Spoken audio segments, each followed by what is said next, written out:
you already know something is wrong. Not with your job, not with your relationships, not with the world, with your mind. You lie down at night and it starts. The same conversation you had 3 days ago, playing again. The same choice you made 6 months ago, torn apart for the 100th time. The same fear. What if this goes wrong? What if they think less of you? What if you already failed? Running on a loop until 2 in the morning. And the next day, you are exhausted before it even begins. Not because of anything that happened, because of everything your mind did to you while you were trying to sleep. Here is something most men never say out loud. The enemy is not the problem in front of you. The enemy is what happens inside your head when you face that problem. Overthinking is not thinking, and anxiety is not preparation. They are a trap, and right now, they are running your life. Here is what I want you to understand. The man who cannot control his own thoughts cannot control anything else. Not his work, not his relationships, not his outcomes. He just reacts. He spirals. He stalls. And the years go by. But the man who learns to command his own mind, he becomes untouchable. Not because his problems disappear, not because life gets easier, but because nothing outside him gets to decide how he feels inside. There was one man in history who lived this out under the most brutal conditions possible. Constant war, betrayal from inside his own family, an empire that demanded everything from him, every single day. And every night, he wrote about the war happening inside his own skull. His name is not important yet. What is important is this: he built a system, not a collection of quotes, not a philosophy for scholars, a real, working system for stopping the spiral before it starts. In this video, I am going to give you that system. 7 steps.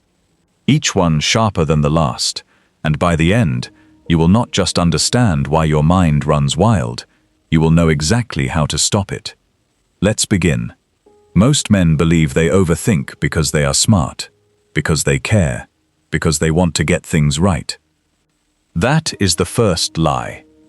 Overthinking is not a sign of high intelligence. It is a sign of a mind that has lost its anchor. A mind left unsupervised, that decided more thinking is the solution to too much thinking. Here is the psychology, plain and simple. Your brain has a threat system. It was built thousands of years ago to keep you alive. Spot the danger, prepare for the worst, never stop scanning. That system saved your ancestors from predators. But today there are no predators. So the brain latches onto emails, onto conversations, onto the small comment someone made that sounded slightly off, and it treats all of it like a lion in the grass. Here is something uncomfortable. You are not anxious because life is hard. You are anxious because you have trained your brain to treat everything like a threat. And the more you think about the threat, the more real it becomes. The more you spin it and pull it apart, the bigger it grows. Not because anything changed, because you kept feeding it. The cure is not more thinking. The cure is command. There is a gap between the thought that arrives and the decision you make about it. That gap is where your freedom lives. Most men close it instantly. They feel the thought and become it. They never stop to ask, is this real? Is this mine? Does this deserve any of my energy? The first step is this. Notice the thought before it swallows you. You cannot fight what you refuse to see. This is where the man I have been withholding enters. Marcus Aurelius, Emperor of Rome, commander of the most powerful army in the world. And every night, in a private journal, a book he never intended anyone to read, he wrestled with the exact same thing you are wrestling with right now. He wrote, "You have power over your mind, not outside events. Realize this, and you will find strength." He did not write that for the world. He wrote it for himself, because even the most powerful man alive had to fight every day to keep his own mind under command. He called the command center of the mind the hegemonikon, the ruling faculty, the part of you that sits above the noise and decides what gets through and what does not. Here is what he understood. A thought is just a thought. It becomes dangerous only when you become it, when you stop watching it and start living inside it. Your mind is not your enemy, but it becomes one the moment you leave it unsupervised. The practice is simple. When a thought arrives and starts to spiral, say one sentence to yourself, out loud if you need to. This is a thought. It is not a fact. Say it, because your anxious mind will insist the thought is the reality, that the fear is the truth. It is not. It is noise wearing a mask. And a man who has named the noise no longer has to run from it. Here is the real question beneath every anxious thought. What am I trying to control that I cannot control? Marcus Aurelius built his entire mental discipline around one line: what is up to me, and what is not up to me? What is up to you? Your choices, your effort, your response, your next move, the quality of what you put into the hour in front of you. What is not up to you? Other people's opinions, what happened last week, the future, whether someone respects you, whether the outcome goes the way you need it to. 90% of what causes anxiety lives in the second column. You are lying awake over things you cannot change, with people who are not losing sleep over you, about outcomes you have no power to force tonight. That is not thinking, that is punishment.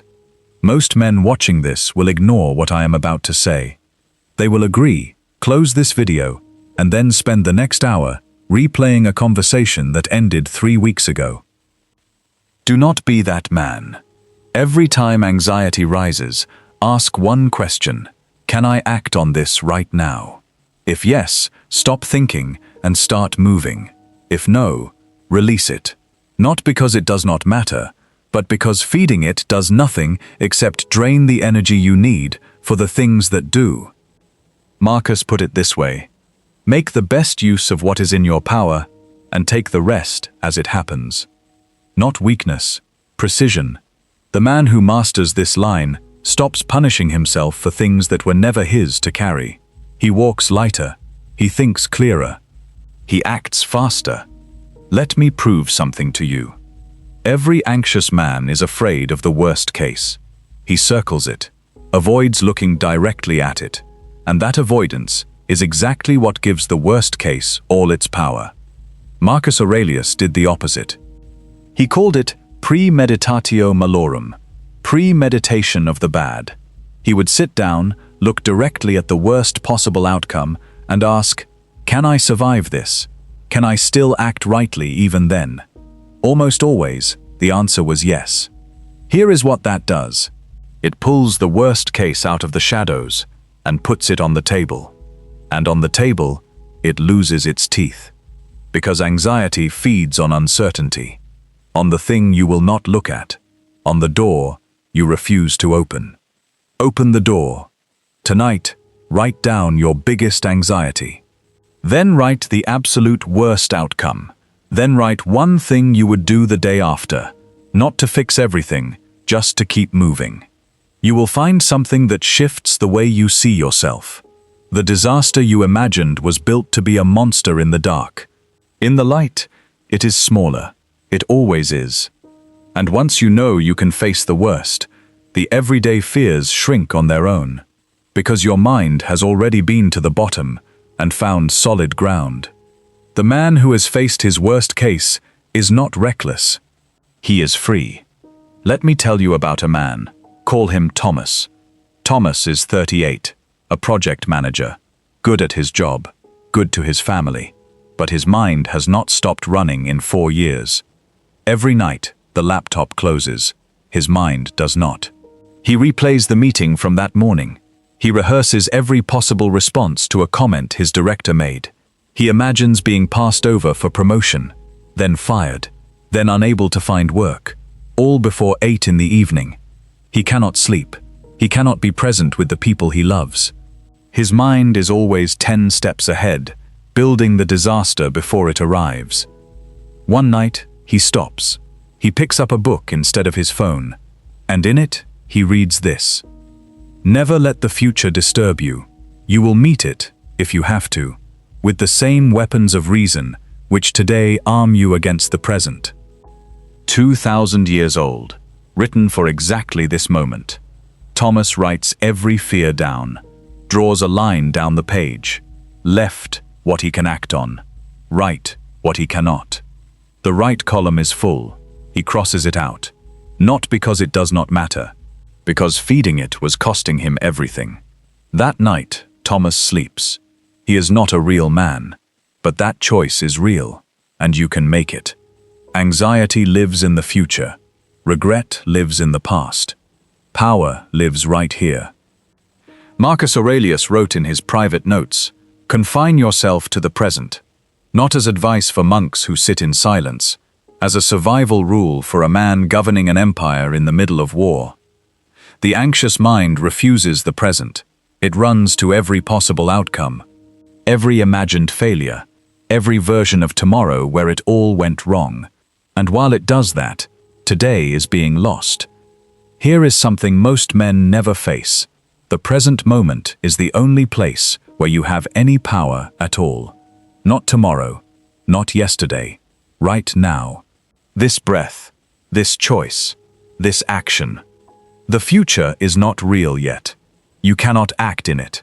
You can only think about it. And thinking about a place where you cannot act, that is the definition of anxiety. This is Stoic power dynamics in its most direct form.